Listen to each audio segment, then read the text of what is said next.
first, and then the gentleman in the blue shirt. And would you please tell us your name and what community you're from? Yes, my name is Andrew DeRogers. I'm born and raised on Cape Cod. I appreciate that many people here have different points of view, and that's fine.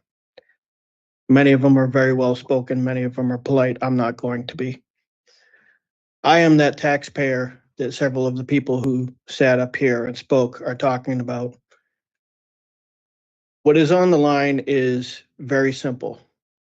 It is a declaration of your allegiance either to the American citizen, the legal tax-paying American citizen, or the chosen community of foreign nationals who have been trafficked into this country for purposes of census data, for purposes of seats, for purposes of power, and for purposes of taxes.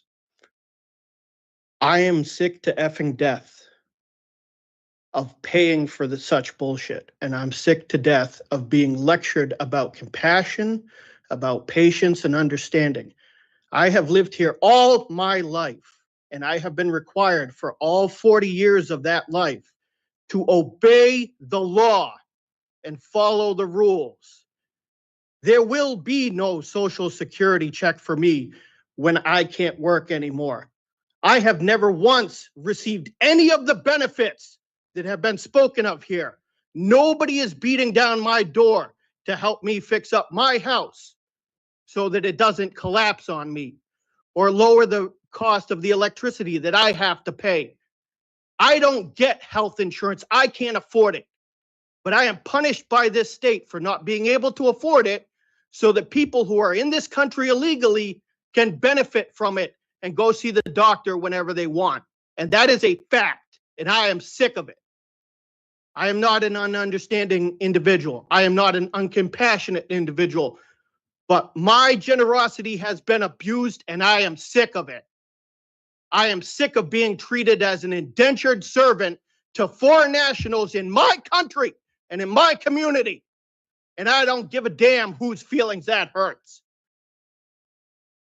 So you can either approve this measure and show legal, law-abiding, tax-paying citizens that they do not matter to you, or you can reject it and show them that you are listening. Those are the only two options. And for the record, I traveled abroad to a foreign nation, and you would not believe the amount of documentation I was required to have on me at all times and show whenever anybody asked. And you can bet your ass if I broke their laws, they would have nailed my ass to the wall. And I was very well behaved over there, and I was very respectful to the people because I was a guest in their country. I wasn't due anything. Thank you. A room full of politicians sat there expecting another round of polished, polite testimony. What they got instead was something they never prepared for, a working-class American who refused to play their game. Andrew Rogers stepped up to that microphone in Barnstable County, Massachusetts, and delivered a truth bomb so raw and so brutally honest that the entire room went silent.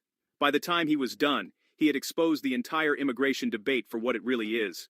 A battle between the American citizen and foreign nationals being trafficked into this country for political power. This is what happens when a 40-year law-abiding taxpayer finally snaps. Hit that like button and let's get into it. Rogers opened with something that made every politician in that room shift uncomfortably in their seats. He framed the debate as a declaration of allegiance. That right there is the moment the mask came off.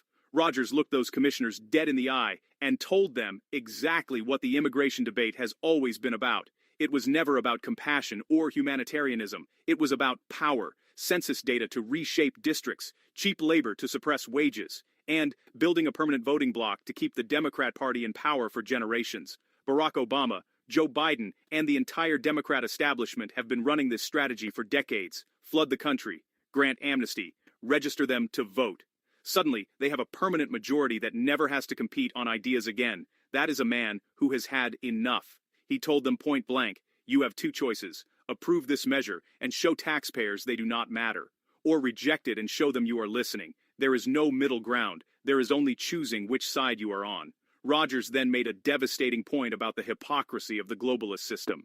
When he visits another country, he carries documentation, he respects their laws, he behaves as a guest, and if he breaks their rules, he faces consequences. So why is America the only place where the guest has more rights than the host?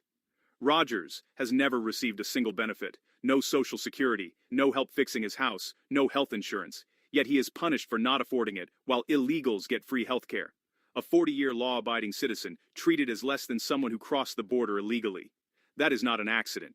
That is a policy choice made by the Democrat Party. The American people are compassionate, but there is a limit, and that limit has been reached. The Democrats weaponized compassion to silence dissent, import voters, and dismantle the rule of law. Rogers refused to accept that framing. Rogers asked the only question that matters. Why is America the only place where the guest has more rights than the host? The silence from the commissioners that day was answer enough. They had nothing to say because they know he is right. The Democrat Party has chosen foreign nationals over American citizens. They have chosen power over the rule of law, but the American people are waking up, and men like Andrew Rogers are leading the charge. The mainstream media will not show you this video, so share it. Hit that subscribe button, turn on notifications, and join millions of Americans saying enough is enough. Tell me in the comments, was Rogers right or should he have been more patient? Smash that like button, and I will see you in the next breakdown.